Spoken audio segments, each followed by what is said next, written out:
Jesus visiting the churches, what would he find? And just to tickle my fancy, who can remember last week's message?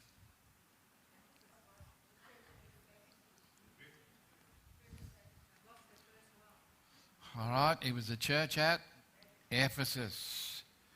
They were busy doing lots of things, but the criticism was that they had lost their first love. They didn't love the Lord anymore. And they had got caught up in their programs and things and everything else. And as a result, their candlestick was removed. Ephesus no longer existed. Now, it was a good church. It had much going for it. And as I said last week, how would we know if the Lord left this church, this one today? How do we know that he's here? What would change?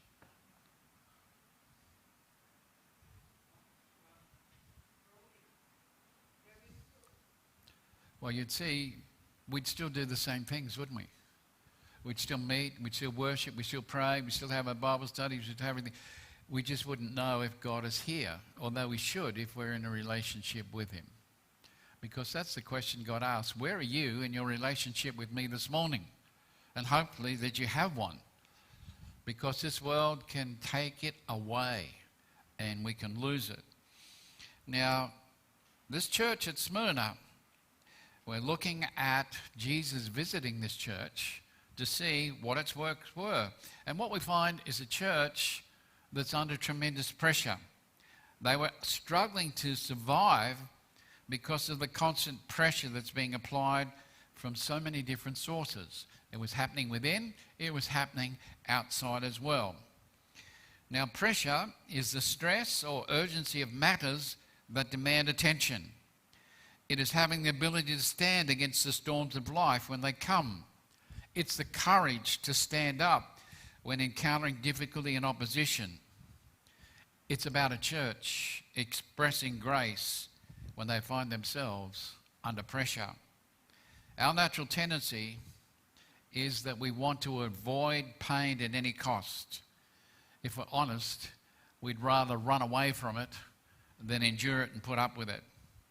And we're looking this morning at what would Jesus find when he came to this church.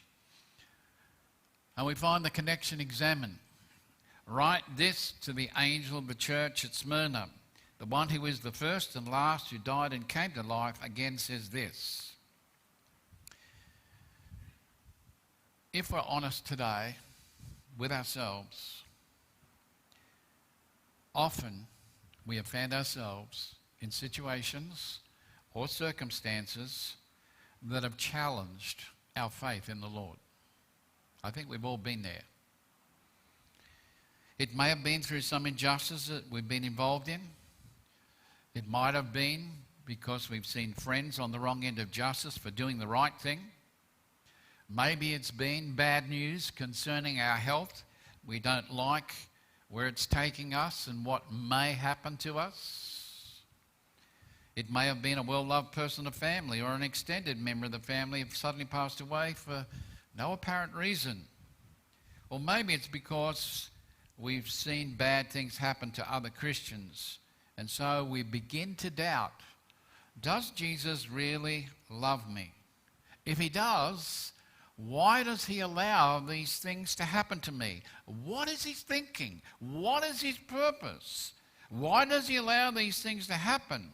And what does he expect me to do in the process? All legitimate questions. They're all things that we've often asked, I'm sure, in certain situations. And I'm sure these same questions were on the minds of believers at the church in Smyrna. Theirs was slightly different. They had constant pressure that was building up day by day. There was no let-up. It was the same opposition. And so we're going to see, how did they deal with it? Jesus is going to look at this church and examine it. And I want us to know a little bit about, what do you know about Smyrna? Nothing? Does it still exist? Yes? No? Don't care? It still exists today. It still exists today. Ephesus, no. This church at Smyrna still exists today. But the city of Smyrna, as we see in our commentary, was situated some 40 miles north of Ephesus. It's called Izmir. It's a city in modern Turkey. Izmir is the name of what it's called today. And it's a city that's been rebuilt and rebuilt and rebuilt. But it still exists today. It was known as the beautiful city, the ornament of Asia, the flower of Asia, the jewel of Asia, because of its location and beauty. It was known as one of the safest harbours in Asia. It was one of the wealthiest cities in Asia at the time, with a population of over 100,000 people. It was a city that was loyal to Rome, and it was so determined to win a competition in AD 26 to build a temple to honour and worship Caesar, which they did win, in order to show their appreciation to Rome. It was a large metropolitan and progressive city. There were many temples built to honour the different pagan deities of its people. And it didn't take long for several Jewish families to find a home in this city. They set down their roots, they established thriving businesses in the city centre. The prevailing religion that permeated most of Smyrna was paganism, and in particular, emperor worship, where at least once a year all citizens of Smyrna were required to publicly declare their allegiance to Caesar and call him Lord. Now, when you put this to the Christians at Smyrna, they were put in a position of extreme pressure, because once a year every citizen was required to come and acknowledge and bow down to the emperor and acknowledge him. And in respect, they were given a token, and that token allowed them to buy, sell, trade in a city. So, any pressure on Christians? There's only one Lord for a Christian, and that is the Lord Jesus Christ. So in good conscience, they couldn't bow down and acknowledge anyone but Jesus as Lord. And we know from historical records that Domitian was the emperor in power at the time of this writing. He was known as a cruel dictator who took it upon himself to make Smyrna an example of how to persecute and rid society of those Christians who refused to comply to the government dictates of the day. This was his motivation and purpose. Life for the church at Smyrna was a dangerous proposition. In failing to acknowledge Caesar as Lord, you could lose your life, depending on the whim of the official at the time. The records show that in Smyrna during this time there were mass executions of Christians that took place for their refusal to acknowledge Caesar as God. Now, the question you've got to ask yourself, who'd want to be a Christian in a time like this? It would cost you everything. This placed Christians in a position of great disadvantage in their community, with government authorities and business owners as well as the general population. Now, Domitian was a very clever politician. He knew how to make things work in his favour to achieve his goals. Every citizen was mandated to honour Caesar in this way. When a person complied, they were given a government token that allowed them to buy, sell and trade. If you didn't have this token, no one would do business with you. You couldn't even buy the necessities to survive. You were discriminated against, and there was no court of appeal that you could go to. Sounds familiar? You know, there's nothing new in history. It just repeats itself with a different coat of paint. But this was the situation of believers in the town or the city of Smyrna. So it's not a place, if you like, for the faint of heart. It's not a place where you could just pretend to be a Christian. It was a time where you had to know what you believed, why you believed, and that you were prepared to die for what you believed. There was no pussyfooting around. It was real. The church in Smyrna is alive and well today, thriving in a city that now has over 300,000 people in modern Turkey. Today there are Christians who continue to serve the Lord in this place. Smyrna continued to have a ministry because of the years of the faithfulness to their Lord. Now we go through the credentials. Write this to the angel of the church in Smyrna, the one who was the first and the last, who died and came to life again, says this. So this messenger, once again, is none other than the person of Jesus Christ. He's among the churches. He's holding the 7 stars in his hand, and he's walking among these 7 churches. And he's observing them. He's examining them. He's watching what they do. And he sees everything that they do. He knows this morning what we as a church have done and are doing. Now it's interesting. Here, Jesus introduces himself to the church at Smyrna by saying, I'm the first and the last, one who died and rose again. What's that mean? What would that mean to you if you're a believer in Smyrna and Jesus is saying, hey, I'm the first, I'm the last. I was dead and I'm alive. What would that mean to you? It's his credential, but it's also showing them something, that he's connecting himself to this church in a deeper way when he's saying these things. I know what you're going through. I've been there. I've seen your persecution. I know that the times are tough for you. I know that life is very difficult for you. Everything is against you. And history will record how unkind life has been to you. Now, when we talk about time, Jesus is not restricted to time. He's not limited by it. He actually transcends it. He's in control of it. And he's reminding these Christians, I was here when time began. I'll be here when time is completed. And so will you, because of your relationship with me. So that should have been a source of encouragement or a source of comfort to these believers. He's saying, I want to encourage you with this truth. I know what it is to die. I know what you're feeling, for I was dead. Or literally in the Greek it says, I literally became dead, yet I've come to life. If you should die because of this persecution, you'll not experience anything that I haven't. And you'll not be separated from my love or my power because of death. There is nothing in this life that you'll experience that I have not been through myself. I know what it's like to be persecuted for no good reason, except that I'm different. I've been where you are.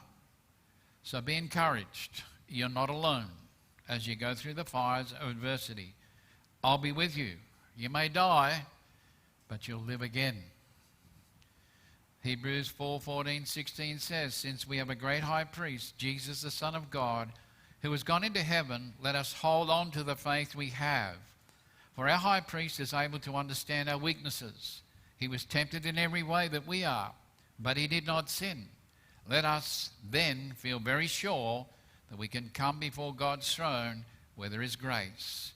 There we can receive mercy and grace to help us when we need us.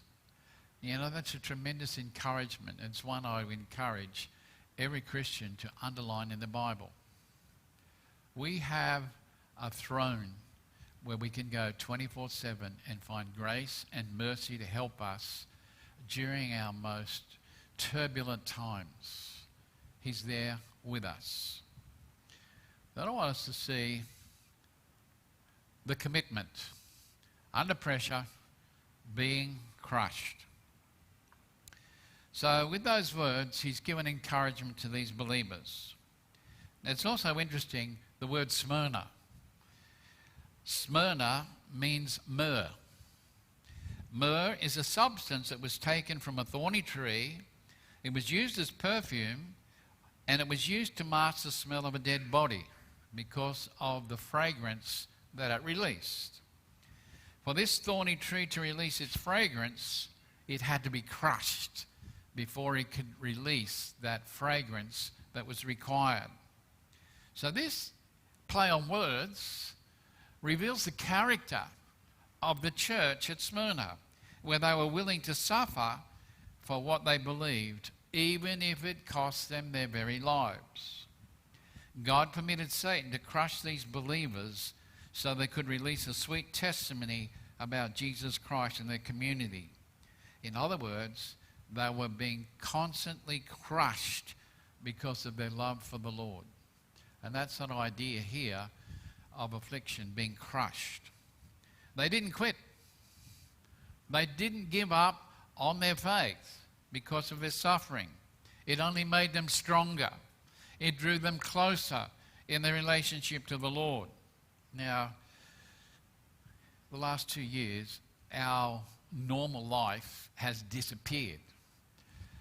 And it's interesting how people are so fearful of something they can't see. Yet, as believers, our faith is in the Lord. It's in the Lord. And He's given us a commitment. We don't go through this life alone. We might think that we're self-sufficient. We might think that we can do what we like. But you know, there are times where we suddenly realize, I need help. And there's nobody to give it to us except one. This church was in deep trouble. They were copying persecution from every side. And it seemed as though their enemies were very successful in what they did. As Jesus looks at this church, He's got no criticisms about it. Nothing to criticize them at all. Only encouragement to remain faithful to Him no matter their circumstances. And then I thought, I wonder, how committed are you and I in our faith to the Lord? How committed are we? Words are easy things to say, but living them out is a very different story. When things are fine and good, hey, you got no problems being a Christian? Shout it from the rooftop, fine. But when the fires of adversity come our way and the pressure begins to become relentless, how strong do we remain in our faith as Christians? Sometimes I think we're fly-by-nighters. When it gets too hot, we fly away. We don't want to be anywhere where the heat is. This church was committed. They were being crushed from every side, simply because of their relationship with the Lord. The circumstances, I know your troubles, that you are poor, but really, you're rich. I know the bad things some people say about you. They say they are Jews, but they're not true Jews. They are a synagogue that belongs to Satan. Ouch. Interesting. The first thing he knows about them is this: the walk. I know your troubles. Jesus said, I know the road you walk. It's tough. It's dangerous. I know every step. I know every obstacle that you'll face. I know the pressure that you'll be under. I know how crushed you feel. I see and I know your problems, and I understand your pain. Wow. That should be an encouragement to us. We often think we face our trials and troubles alone, that there's no one out there who can understand and appreciate what we're going through. They don't understand the pain we're experiencing, and often we feel abandoned because our lives are changing and we don't like what's happening in our lives. And yet that encouragement, Jesus says, I know what you're feeling. I see your pain. I understand your problems. I understand the way you're feeling. Our passage reminds us God sees everything. And I mean everything. That includes our problems, whether we got a job or not, whether we have enough money to pay the bills or not, the personal health problems that we might have, that we've just found out, we've been told we've got cancer or we've got this or we've got that. He knows what we face. He knows about them. They may surprise us when we're told, but you know what? It doesn't surprise him. Now, our first intention or thought is, as a Christian, if I'm experiencing some ailment, and now that I'm older, I've got a few ailments, they seem to get greater every day. Maybe it's just that they're reminding me I'm not as young as I used to be. But the first thing we do is what? As a Christian, I've got something I don't want. I've got something I don't care to have. What do? I go to God and say, hey, God, remove it. Take it away. I don't want it. I don't want it now. I don't want it in the future. Just take it away. Isn't that what we do? We go to God and say, hey, take it away. I don't want it. You can't give it away. It's yours. When we got a problem, we go to God and we say, take it away, remove it from me, I don't want it. Someone has said when God chooses to leave us to face the problem, we need to change the way that we look at the problem. We can view it as a stumbling block, or we can see it as a stepping stone. Don't look to escape the problem. Look for God's grace to carry you through the problem. There's some very good truths in that. We want God to change and remove our problems instead of understanding that God is there to take us through the problems. He will give us grace when we need it. Now, what does adversity do? When the trials and the troubles come into our life, what does it do? Except make us whinge and maybe bellyache. What else does it do? It challenges us, challenges our faith, but it all works to make us stronger. It's designed to draw us to God for support. And God always promises, I will never give you any more than you can handle. That's a promise from the Scriptures. I'll never give you any more than you can handle. Now, having said that, do you believe that? Are you sure? I can say that. But do I want to be told that I have cancer? Do I want to face the loss of my spouse through death or divorce? Do I want to face financial ruin? All of these questions, I say no. I don't want them to happen. But they can and often do come unexpectedly. How am I going to respond to them when they do happen?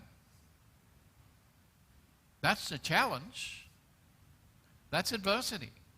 That's testing our faith. Will I be drawn to God, or will I be pushed away from God? I can choose to blame Him. I can fight against Him for allowing these things to happen to me.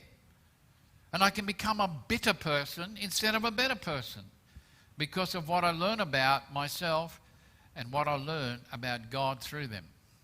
Because trials help me to understand a little bit about me and a lot more about God as I go through them. I can choose to turn my back on God. I can look somewhere else to find comfort and answers. Or I can turn to God and I can allow Him to minister to my needs through it. Now, what that means is, and this is the hard part for every Christian and for every person, it means I need to relinquish control of my life in order for change to happen. And that's a hard thing to do for a person. Relinquish control. We like to have option A, B, C, D. I can do this, this, and this. And we like to think we can handle life. But we can't. And I need to be able to relinquish or surrender my need to be in charge, to be in control of things. Because in life, I soon find out there are things that are beyond my control, but they're not beyond His. Trials and afflictions, suffering and pressure, they produce perseverance, which in turn produces character, which in turn produces hope. That's what they do. We keep on trusting God, no matter come what may. Don't give up on God when you face problems. Don't think He doesn't love you, because if He did, He wouldn't let this happen to me. God hears your prayers. He's working all things out for your good while using you to accomplish His purposes in your life. So often we think God doesn't love us because if He did, He wouldn't let these things happen. That's a lie of the devil. But He hasn't promised us that we're going to have a life where we don't experience any problems at all. He's promised to be with us through those trials. Then He makes an interesting statement. The wealth, and that you are poor, but really you are rich. That seems a silly statement, doesn't it? How can you be poor and rich at the same time?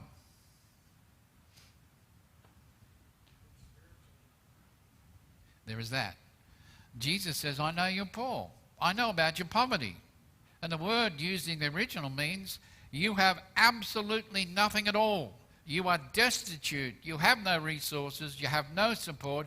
You have nothing. That's the idea of that word that's used in the Greek here to say you're absolutely destitute. You have nothing at all. You haven't got reserves. You haven't got anything else. You're completely destitute. That's what these people are when He says, I know how poor you are. You're destitute. You have nothing.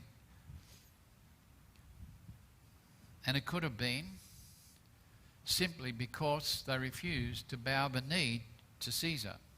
And as a result, they lost their jobs. Maybe they were thrown out on the street because they couldn't pay their rents. Maybe it's because they had no food to survive, because they had very little opportunities to work. The other factor was that you often got is that government agencies as well as members of the community believed they had an open license to target these Christians for their refusal to comply to government policy. Oh dear, that sounds much like it is today, isn't it? In some respects. What does our Chief Minister say? To all Territorians, dob in someone who's doing the wrong thing. We'll fix them. You've got that encouragement. Here's a group of Christians that were experiencing the same thing because they refused to comply. Now, consequently, anything they did have as Christians would have been taken away from them. They would have been deprived of anything and whatever they managed to save. It was taken away. They were poor because of one reason, their faith in Jesus Christ. That's why they were destitute. They were slandered, they were abused, they were imprisoned. And by every stretch of the imagination, it was mandated the church should not have survived. It should have been gone. This was the strategy of the government officials, that the members of the church would see reason. They would comply and give their faith away and find something else in order to survive. Stop the persecution, stop the pressure from happening to them.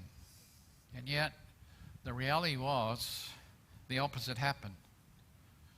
This group of believers and the church became stronger through persecution. It drew them closer to the Lord. And He's encouraged them by saying to them, I know what you're going through. I experienced it. I've been where you are. I didn't even have a place to lay my head. I've been persecuted. I've been abused, slandered, beaten and killed. I know all about your troubles. Not only have I seen it, but I know about it because I've been there. I feel your pain. I feel your sorrow. But you're not alone in your trials.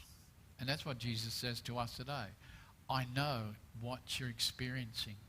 I know that you're destitute.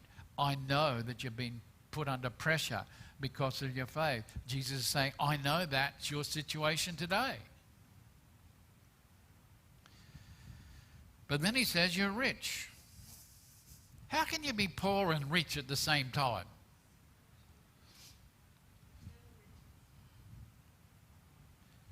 It doesn't make sense. When you're starving, when you don't know where the next meal is coming from, Jesus says you're rich. And you're rich because you have what really matters. You're rich in spiritual things. Now, how can that be? It's because they had a real relationship with Jesus Christ. It wasn't a pretend one. It was genuine. They knew their sins were forgiven. They had a love they never had before. They were able to extend grace to those who didn't deserve it. They had true friends who supported them. And most of all, they had God's peace. And this was all that they needed. What do you and I need? What do we need? Someone once said, you'll never know if Jesus is all you need until Jesus is all you have. And when Jesus is all you have, then you'll discover that Jesus is all you need. Wow. As far as the world was concerned, this group of believers at Smyrna had nothing. And it was due to the fact of their faith in Jesus Christ. They had no houses, they had no car, they had no money in the bank, no jobs, nothing. And so the question is, who'd want to be in this position? Who'd want to be in this position? And it's ironic, these people had nothing in a city that possessed everything. That's the irony of it all. They were rich. The city was rich in material things, yet it was so destitute when it came to spiritual things. Now imagine the doubts that are going through this group of believers' minds and hearts, particularly as Satan comes alongside and whispers in their ears, look at what could be yours. It's there for the taking. Look at you. You have nothing. You are starving. What good has serving Jesus Christ got you? And you know what? This can all change in a moment. Just deny him and you can be happy and prosperous once again. How tempting when you're being crushed from every side. Just to take. Just in a moment. Deny it and it's all yours. The persecution can stop. You'll be happy once again. He says, I know your woes. I know the bad things some people say about you. They say they are Jews, but they're not true Jews. They're a synagogue that belongs to Satan.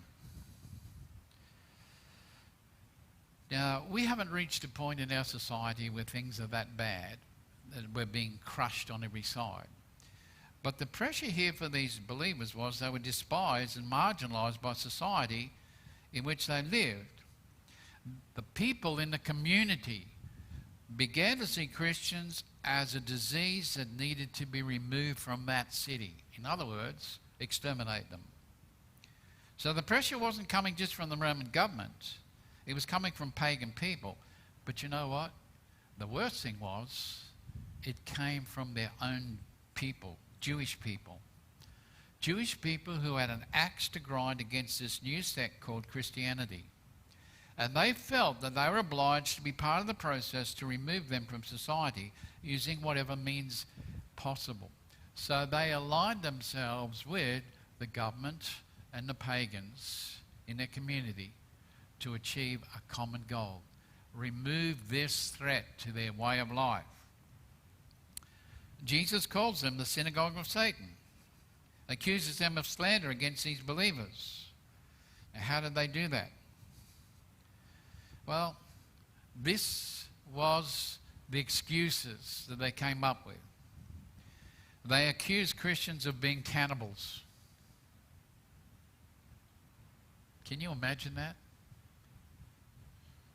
And dare I say, this morning, that every person who has trusted Jesus Christ and has been here over the years, you too are guilty of cannibalism if you've partaken in the Lord's Supper. Because that was the claim that was made. They observed the eating and drinking from the cup, and because of that, they're accused of being cannibals by eating the Lord's, well, according to the pagans, they were literally eating from the Lord's body and drinking his blood. So they were cannibals. That was the one excuse. Then they were told that Christians gathered, they would hold what they called agape feasts or love feasts. All of these were times of fellowship where believers enjoyed one another's company. However, you can understand how society saw, ooh, love feast, what's that? And it conjures up their mind all these sexual orgies and going on. So you can't have that. That's not what you do. So when they said it was a love feast, this is what was put on Christians. Christians were hated because their beliefs and practices often split families. In other words, Christians were accused of being anti-family. Christians were accused of being atheists because they did not worship the many gods of the pagans, and they used no statues and icons in their own worship. So, when a natural disaster happened, guess who got the blame? Christians. Why? Because they didn't worship the other gods, and the wrath of these gods were rained down upon the city because these Christians wouldn't comply. Christians were to blame. Christians were accused of being political enemies of Rome because they refused to say Caesar is Lord. Now, I think you and I have seen how the COVID issue has brought many mandates that have removed many personal freedoms that we once had, and I don't believe we'll see again. This provides us with this illustration to see how quickly things can change. Up to 2019, life was pretty good, no changes. But in the 2 years we've had so far, everything's undergone changes that we've never seen before. And normal, well, I don't know what you say is normal anymore. Jesus encourages us this morning. I know what you're going through. I see the pressure building up, but I want you to remain faithful to me despite everything that happens. The confirmation expressed, don't be afraid of what you're about to suffer. I tell you, the devil will put some of you in prison to test you. You'll suffer for 10 days. Everyone who has ears to listen to what the Spirit says, the churches, those who win the victory will not be hurt by the second death. So we break it up. The assurance.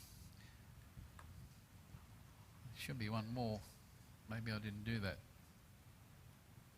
The adversary. The question I might be asking myself as a Christian right now is, Lord, if you're aware of what is happening to me at this moment, it would be encouraging to hear you say, yes, Lord, your troubles, Peter, will be over shortly. Isn't that what you want? You go to the Lord and he says, Peter, your problems, only a little while, mate. Just a little while longer. Trust me, they'll be over. Now, could I put up with things if I knew it was just a little while longer?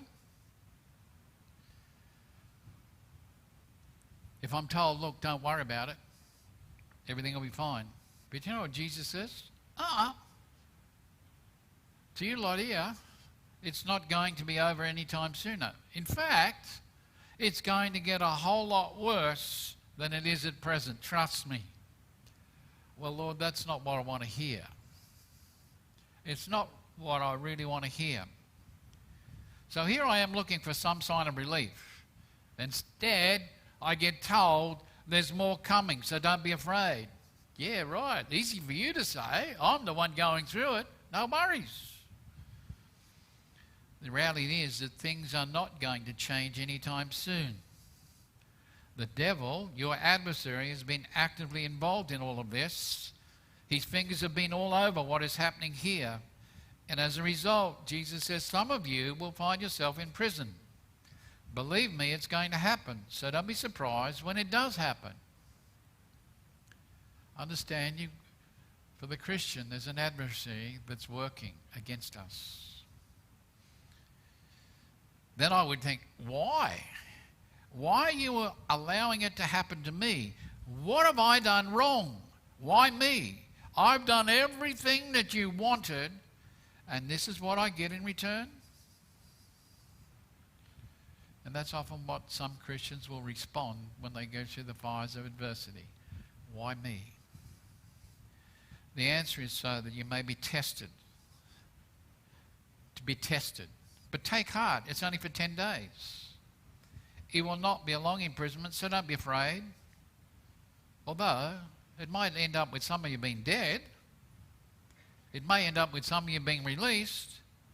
But understand, you must go through this test. Now read my mind. I would be thinking, Lord, hang on a minute.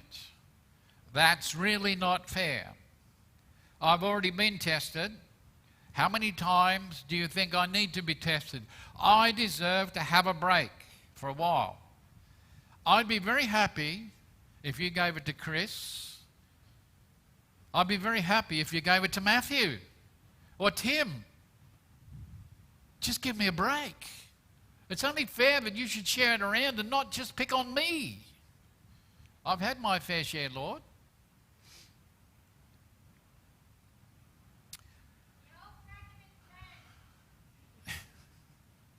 There are some who get it more often than others.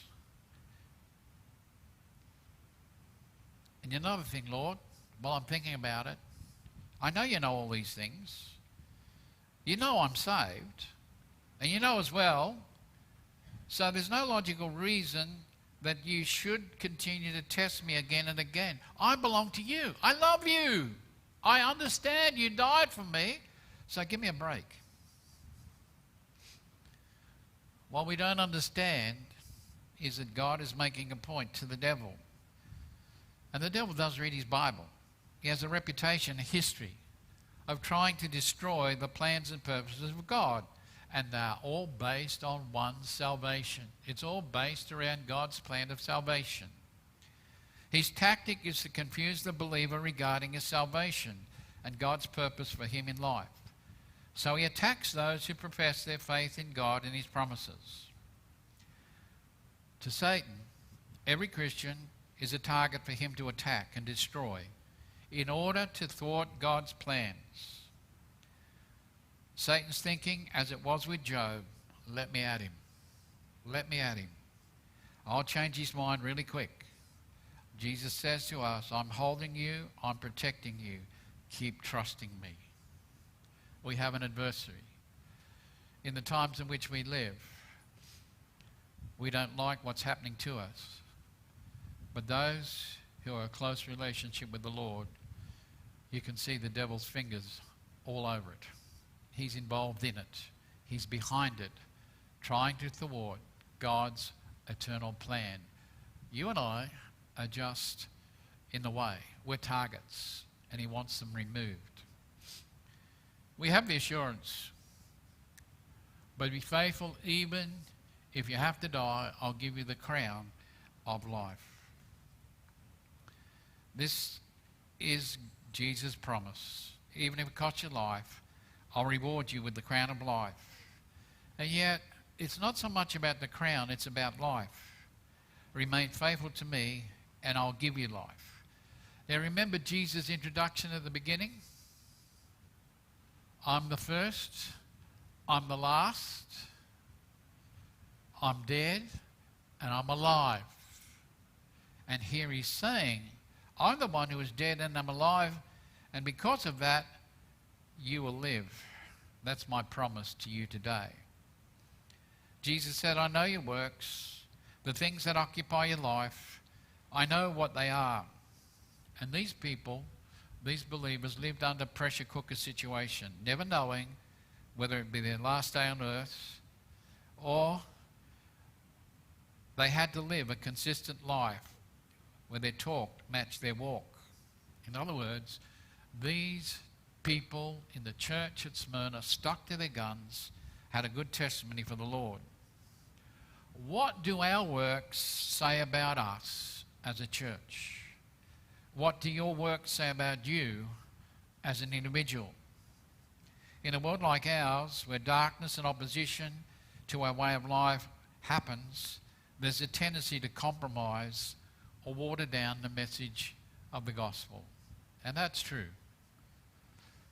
There are many who are preaching from pulpits who have watered down the message of the Bible to make it acceptable so they don't offend people. Well, I've got news for you. The Bible is supposed to offend people. It's to tell people what the truth is, not glance over it, not make them feel good, but to tell the truth. But many have watered down its message. And the church, as a result, then withdraws itself from public life. And it retreats behind the walls of the building where people feel safe from critics and the enemy of truth. You know what? The devil's happy with that. The government's happy with that because it's confined us within four walls. It doesn't have to deal with us outside. So we withdraw from public life, we withdraw from testifying, and we become our own exclusive club. What we fail to see is we cannot impact the world if we never confront the world. If our message is maintained within the walls of our churches and never shared with the lost and dying world, we will never ever make a difference to the world. We need to step out of our comfort zone. We need to engage our world with the message of salvation. That means we need to publicly proclaim without fear the good news of Jesus Christ outside of these walls. You know, the amazing thing is, you find other Christians when you open your mouth in the places you least expected them. But you have to be bold enough to be able to identify yourself as belonging to Jesus Christ and not ashamed of it. The application is very simple. Everyone who has ears should listen to what the Spirit says to the churches. Those who win the victory will not be hurt by the second death. It's given those who are faithful during times of temptation and who do not give up or give in to sin, God offers reward. We face a multitude of temptations. We're told to be pure. We're tempted to turn from God to believing in fate or chance. Poverty. We're tempted to live for wealth and possessions we can accumulate. Popularity. We're tempted to get along with the crowd. Pain. We're tempted to avoid suffering at any cost. But God's message to us as a church, do not focus on our situations and circumstances. Focus on me. If we focus on our circumstances and what's happening, that's all we'll see. Jesus says, focus on me. Today you may be facing some difficult circumstances in your life. You're afraid of what's going to happen to you. You're tempted to quit, to give up because you think it's the only solution to your problem. Jesus says, don't do it. Stay faithful to God. Don't fear the pain of suffering. Instead, fear apathy and complacency. Let your love for God be there. Put your trust in His faithfulness, and He will carry you through. Don't crack under the pressure. These believers refused to crack under the pressure that was constant. They had a rich testimony. That church is still alive in a city today of over 300,000 people. We don't even have 300,000 people in the territory. Yet this is one city that, because of the faithfulness in the past, there is a church that still exists with believers who still testify about their love for the Lord Jesus. The question is, where are you this morning in your relationship with the Lord Jesus? Is it enough to trust him? Is it enough to overcome any difficulties that you will encounter as the team comes?